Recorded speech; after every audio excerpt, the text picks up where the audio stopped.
Assalamualaikum warahmatullahi wabarakatuh. Halo teman-teman, jumpa lagi di Umpan Pandai Kicau, channel yang konsisten membahas murai batu dan informasi tentang dunia burung. Oke teman-teman, sehat selalu ya.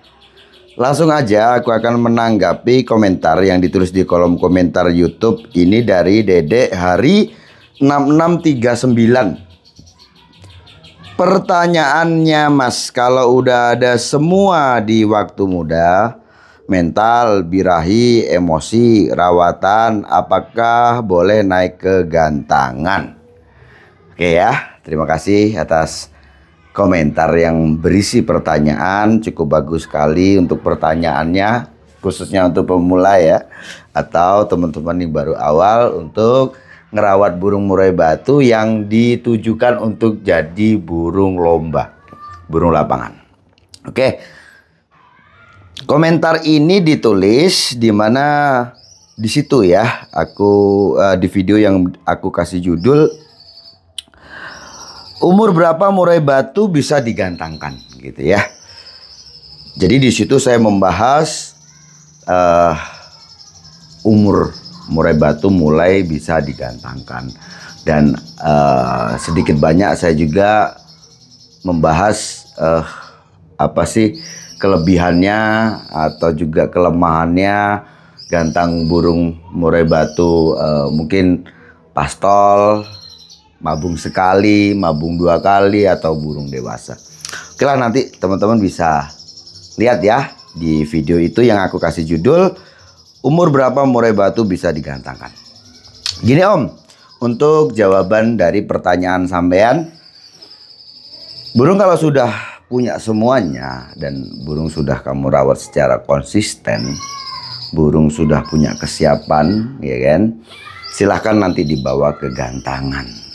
Burung dari usia pastol saja gitu kan ya, ada yang usia pastol itu di usia 8 bulan, ya kurang dari 8 bulan juga ada, cuman nggak banyak ya. Biasanya tuh di atas 8 bulan burung waktu dilombakan sudah nampil ya, bukan hanya di track atau hanya iseng-iseng dicoba, tapi kalau di gantangan itu sudah nampil, biasanya di atas 8 bulan. Bahkan saya pernah membahas lebih spesifik lagi, khususnya untuk burung pastol itu, kalau teman-teman pengen lebih bisa menikmati gitu ya, burungnya itu selain dia punya kesiapan untuk bertarung ya, dia juga itu tarung dengan lebih elegan gitu loh ya. Jadi dia juga bongkar materi.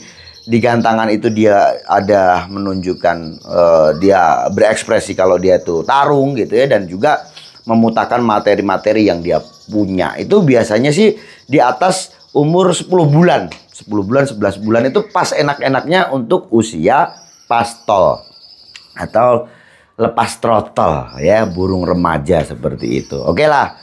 Itu kalau memang burungnya dirasa ada kesiapan ini tadi ya, siap tarung, kan kelihatan ya seperti mana video-video saya. Teman-teman bisa lihat juga, ngelihat burung siap untuk ditarungkan seperti apa gitu ya.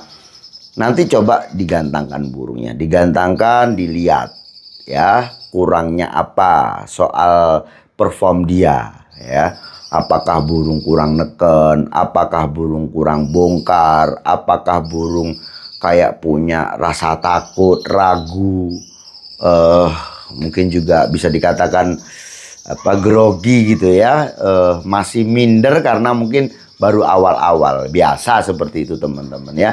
Nanti 3-4 kali pertemuan juga udah enak ya. Jadi usia pastol ada kesiapan, silakan nanti dilombakan. Bicara tentang waktu, ini banyak orang bertanya soal ini ya. Bagusnya itu seminggu sekali, ataukah 2 minggu sekali, atau 3 minggu sekali, atau sebulan sekali.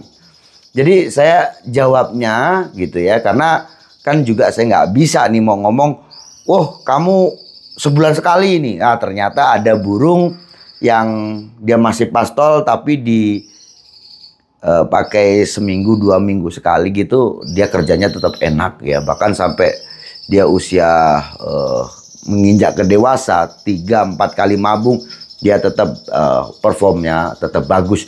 Itu ya kayak di Supersonic itu juga dulu dari Pastol itu teman-teman ya. Pastolnya udah merajai dia. Tapi kan nggak semua burung begitu gitu loh ya. Untuk tingkat amannya begini. Jadi pemahaman untuk burung pastol atau burung muda ini teman-teman. Burung pastol ini kan masih darah muda, masih yap-yapan, masih apa ya, seolah-olah lah ya. Kalau dia punya kesiapan untuk tarung dan dia kayak punya mental untuk tarung ini tadi, seolah-olah dia paling berani. Soal bicara tentang mental ini kan bukan hanya soal karena settingan pakan ya. Jadi kan pembawaan itu kan, mental itu sudah dari bawaan lahir. Nah, oke lah, burungmu mentalnya bagus. Terus dia itu memang punya keinginan tarung yang kuat gitu ya. Tetapi waktu itu dia ketemu burung yang dirasa mentalnya baja gitu. Apalagi burungnya sudah dewasa. Waktu burungmu bersaing seperti itu, ya oke lah. 5-10 kali pertemuan aman burungmu. Tapi suatu ketika burungmu ketemu burung yang memang, wah ini loh, burung yang mentalnya bagus, burung dewasa ya kan, dia juga materi suara pukulan ada, burungnya tipe burung-burung yang pembunuh bahasanya ya, atau nyerang gitu. Ya nantinya akan berdampak pada burungmu. Yang tadinya sebenarnya burungmu itu punya mental bagus, tapi karena dia tidak bisa mengimbangi ritme permainan ini, akhirnya bermasalah, jatuh mental. Yang sering ditanyakan itu kan, atau yang sering juga dikatakan teman-teman, burung jatuh mental, burung jatuh mental. Padahal tadinya burung itu mau tarung, bisa tarung, sering juara dan sebagainya. Ini cukup banyak memang di kasus burung muda ya, burung pastol juga seperti itu. Jadi kalau darah muda ini teman-teman, karena dia masih jiwanya muda ini tadi ya, masih beringasan, kayak seolah-olah berani ketemu musuh yang ya powerful lah, enaknya ngomong seperti itu, kena batunya dia. Dan itu sifatnya mengikat. Nah ini bahaya ini. Ini kan kayak seolah-olah kayak anak kecil ya. Bocil-bocil itu yang seolah-olah udah sifatnya atau karakternya kayak reman gitu ya kan. Seolah-olah paling berani. Pokoknya setiap ada sesuatu selalu mengucapkan umpatan-umpatan gitu kan ya. Atau bahasa Jawanya miso-miso. Seolah-olah dia paling berani. Seolah-olah dia mentalnya pokoknya teruji lah ya. Seolah-olah ini paling berani. Nggak punya takut. Tapi suatu ketika ketemu orang dewasa yang dia itu ngeladeni anak-anak kecil ini tadi, ketabol anak kecil ini tadi, ini sifatnya ini akan mengikat ya. Biasanya ini anak-anak kecil nih ya, yang tadinya mungkin sering jalan di situ, sering ngumpat ya, ketemu orang dewasa ketabok dia. Kamu ngomongnya apa tadi? Bagus tuh, mana mulutmu, ter gitu kan. Nah, jatuh mental nih anak. Besok nggak berani. Jangankan mau ngumpat, lewat situ lagi nggak berani. Artinya apa? Itu mengikat. Burung juga begitu. Nah gitu ya. Jadi soal bagusnya bagaimana, kalau aku sih enaknya lebih mudah untuk jawabnya gitu ya. Itu waktu semakin lama semakin bagus jaraknya loh. Artinya tidak sering-sering dilombakan.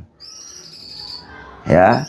Takutnya, alasan saya itu kenapa kok nggak boleh sering-sering dilombakan, karena takutnya apa? Burungmu tidak dalam kondisi yang prima gitu loh. Karena sebenarnya teman-teman, untuk burung muda ini ya, yang dibutuhkan ini sebenarnya kondisi prima itu harus dia capai. Dia harus punya tenaga bagus. Artinya apa? Walaupun dia kena tekan, dia tetap masih bisa mengimbangi ritme permainan ini.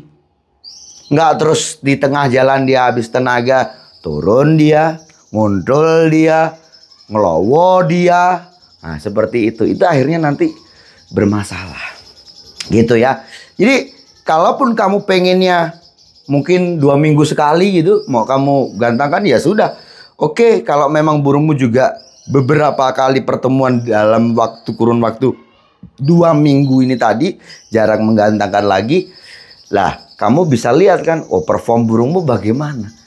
Kalau aman-aman saja ya sudah, kamu lakukan itu. Yang terpenting pokoknya yang harus diingat, bicara tentang burung muda, ya kalau burung dewasa kondisinya tidak prima, is okay. Karena mentalnya sudah teruji, kalaupun hari itu dia tidak bisa mengimbangi permainan, besok dia kondisinya bagus, dia gantangkan lagi nggak masalah. Tapi kalau untuk burung muda, biasanya ini akan berdampak kurang bagus. Gitu, ya. Jadi Om, kalau burungmu dirasa sudah punya semua itu tadi, kesiapan-kesiapan untuk lomba, birahi, emosi, dan burung sudah dirawat secara konsisten, burung nampak di rumah paling mudah saja untuk melihat apakah burung punya kesiapan itu. Sewaktu kamu provokasi, burung itu ada respon, ya kan? Sesekali dia mutahkan materi, menunjukkan satu gambaran bahwa burungmu itu ada kesiapan, dan dia mengeluarkan materi ini kan suara ancaman gitu kan ya. Nantang dia. Kalau itu sudah tercapai, ya sudah, nanti digantangkan saja. Dan untuk teman-temanku semuanya yang baru merawat burung murai batu, ya kalau mungkin orang yang sebenarnya udah tahu dia ya masalah di burung muda kalau digeber bermasalah gitu ya. Tapi karena tuntutan kesenangan, ya kita nggak bisa menyalahkan itu juga, ya kan? Ya sudah, kalau rusak ganti lagi gitu kan ya. Jadi nggak bisa kita kasih saran untuk teman-teman yang seperti ini. Jadi ya itu tadi, kalau memang ya kita ini kan nggak semuanya ya kan, apalagi oke lah sekarang saya rasa pemain besar itu banyak duit ya, tapi nggak selamanya mereka itu mendapatkan burung yang istimewa walaupun banyak duit. Jadi kalau kamu punya burung yang istimewa, sudah punya bakat yang bagus, ya sudah, kalau bisa dipertahankan, ya dirawat dengan baik, anggap aja itu sebuah aset, aset negara, perlu dijaga. Gitu ya. Saya rasa cukup sekian. Sukses selalu.